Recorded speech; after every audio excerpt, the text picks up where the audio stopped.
Are you struggling to come up with original content week in and week out? Start a podcast. Interview your ideal clients, let them talk about what they care about most, and never run out of content ideas again. Learn more at sweetfishmedia.com. You're listening to B2B Growth, a daily podcast for B2B leaders. We've interviewed names you've probably heard before, like Gary Vaynerchuk and Simon Sinek, but you've probably never heard from the majority of our guests. That's because the bulk of our interviews aren't with professional speakers and authors. Most of our guests are in the trenches leading sales and marketing teams. They're implementing strategy. They're experimenting with tactics.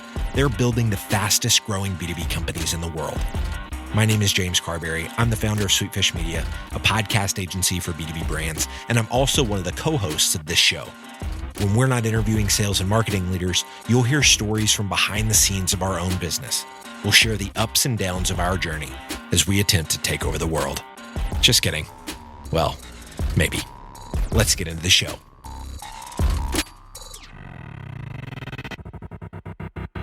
Welcome back to the B2B Growth Show. This episode is sponsored by Directive Consulting, the B2B search marketing agency. Today we are joined by Vanessa Ogle. Vanessa is the president and CEO of Enseo. Vanessa, welcome to the show. Jonathan, thanks so much for having me. We're thrilled to have you here. We're going to be diving into a very important, a very relevant, a very germane subject today. We are going to be talking about how to make your employees and customers feel safe in a Me Too world. So we're thrilled to dive into that subject with you today. But before we do, Vanessa, maybe you can tell us a little bit about what you and your team at Enseo are up to these days. Oh, thanks, Jonathan. Well, Enseo is a company who's been revolutionizing some of the B2B technologies that many of your listeners will have used on a regular basis. We started with the hospitality industry, revolutionizing their in-room entertainment and their Wi-Fi systems for hotels so that business travelers and salespeople could have fun things like Netflix and listen to their own music in these hotel rooms. We then added some exciting technology to help keep associates safe in those same hotels with our MaidSafe product. And most recently, that MaidSafe product was brought into the K through 12 school districts to help keep our teachers and students safe in their classrooms. That's fantastic. And I know that, based on your work and based on what the things that you're passionate about, this is exactly why we wanted to bring you on the show today, is to talk about how to make your employees and customers feel safe in a Me Too world. So, Vanessa, I know you have a lot of information. You have stories about this. Maybe we can just start off talking about kind of how the landscape has changed and kind of what you've seen. Well, again, first of all, thank you again for having me on the show and for covering such an important topic for our community at large.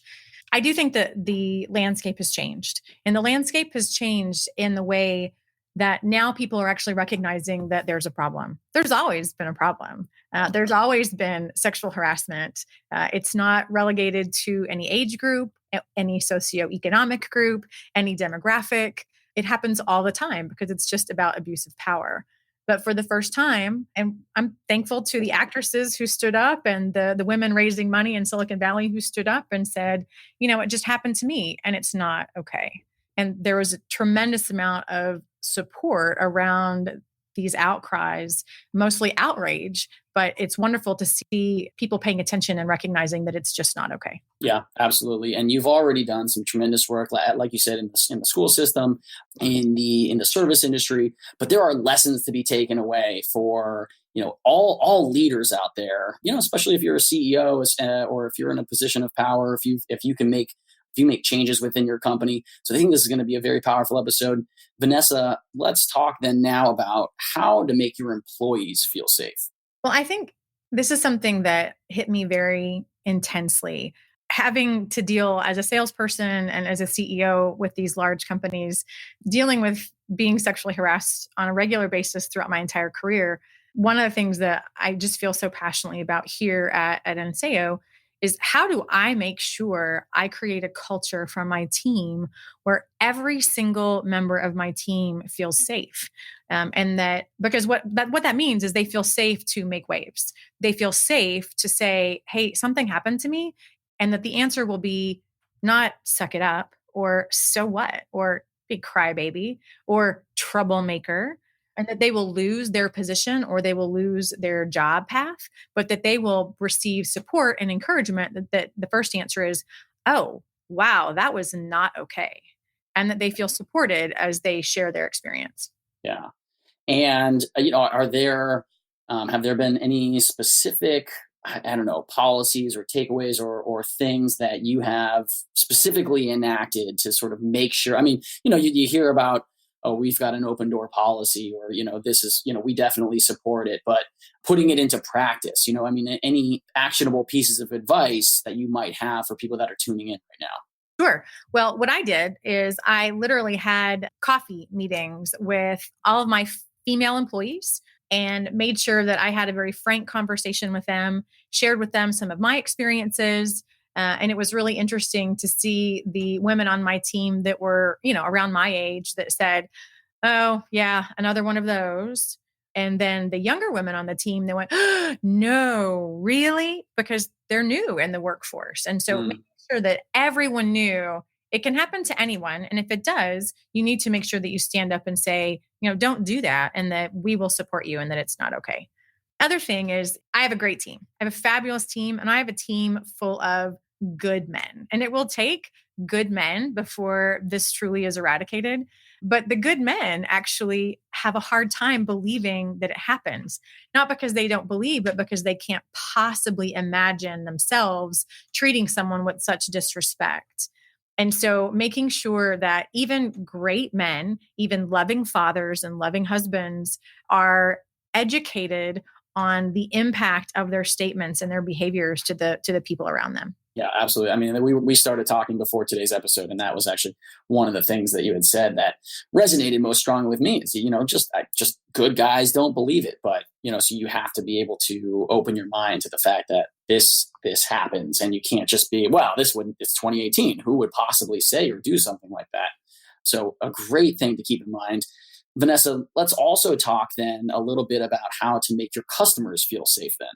I think it's important as leaders in industry that we're working to make our customers feel safe and our vendors feel safe. So we have to be looking at the entire supply chain.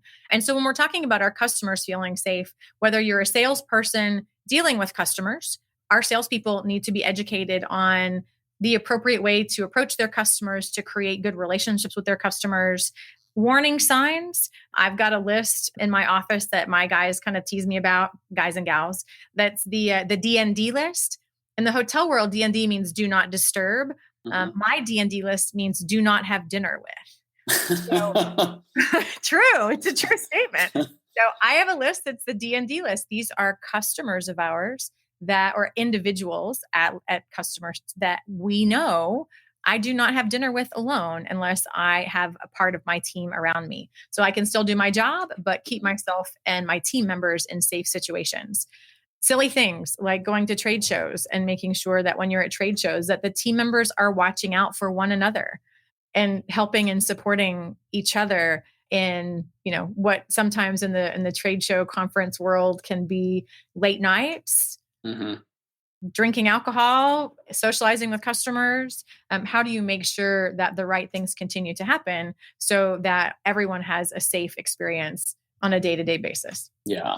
And so, and actually this kind of leads me into my next question, because I mean, you are, like you said, you might find yourself in a situation where these trade shows after hours, it's less formal. People are drinking, people are socializing.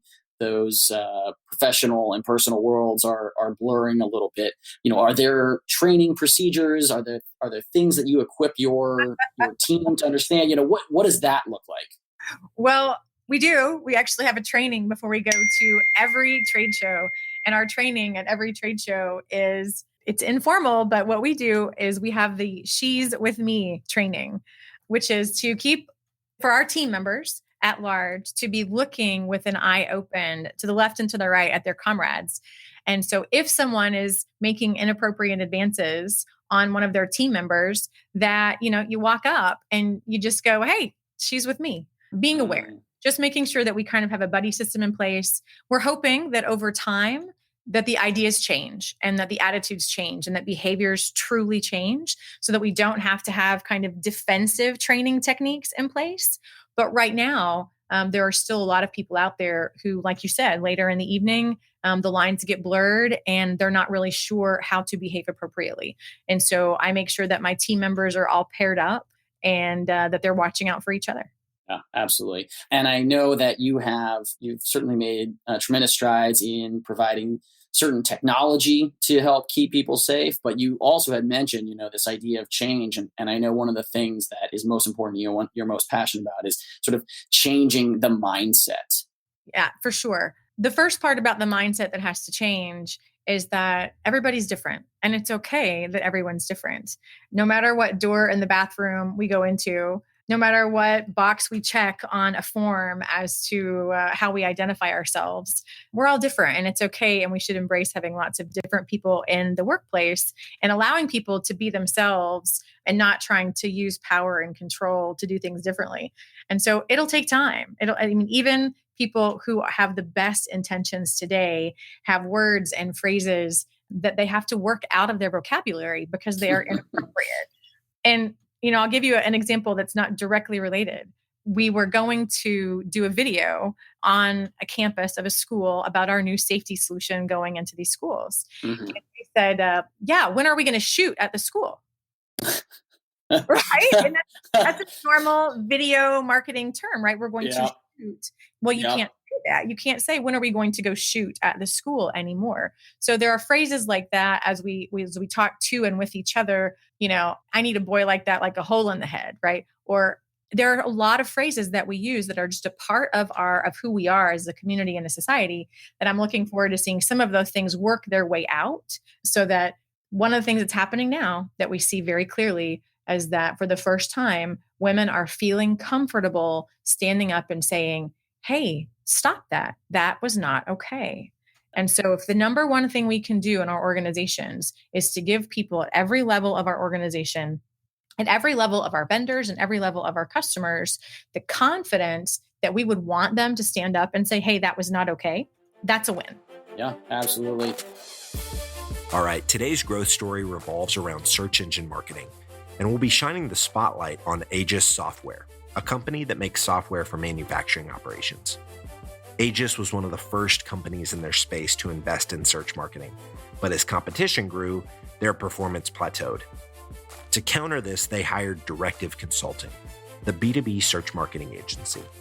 With unparalleled experience in inbound lead gen for B2B companies, Directive was able to increase Aegis's monthly online leads by 457%, while at the same time lowering their cost per lead by 147%. Now I have a hunch that Directive can get these kind of results for you too. So head over to directiveconsulting.com and request a totally free custom proposal. That's directiveconsulting.com. All right, let's get back to this interview.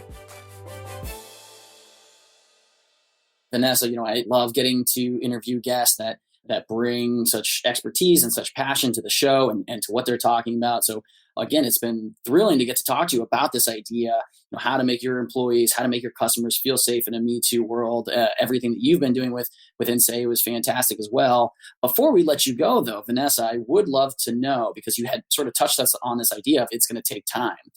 So I would love to know, from a personal or professional or a combination of the two, whatever level that is, sort of your legacy and kind of what legacy you are hoping to leave behind at the end of the day. Oh, that's a big question. As a kid who had fuzzy hair and carried a briefcase in junior high, I really did. I am used to being a little different, but I am thrilled now to see technology actually being able to be used to help keep people safe who are typically underrepresented parts of our community. And so if Enseo and if I and my inventions and patents can be used to keep housekeepers safe in hotels, if we can raise awareness on the appropriate behavior that should be used in the workplace, if we can actually deploy technologies to schools that will bring a feeling of well-being to our teachers and our students, that will allow them to learn more, that's the best possible legacy. That sounds like a tremendous legacy. So again, we've been talking with Vanessa Ogle. She is the president and CEO of Enseo. Vanessa, if any of our listeners are interested in connecting with you after today's episode, they're interested in today's topic, they're interested in learning more about Enseo, what's the best way for them to go about doing that? Well, we do have a website, which is www.enseo.com, or follow us on Twitter at Enseo. Perfect. Vanessa, thank you again so much for your time today. It really was a tremendous privilege and an honor to get to interview you today. Jonathan, thank you so much for putting time in your show on such an important topic. Digital marketing agencies have a tough job. You have to stay on top of the latest marketing strategies for your clients and your agency. What if there was a way you could address both at the same time? Imagine your agency putting out content with greater quality and quantity.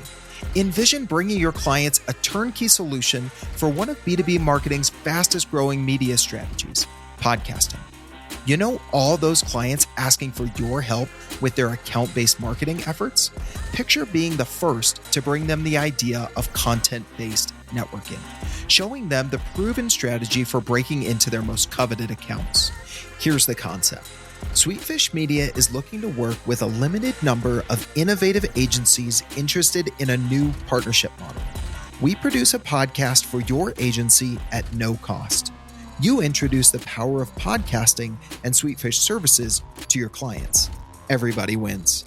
Learn more at sweetfishpartners.com.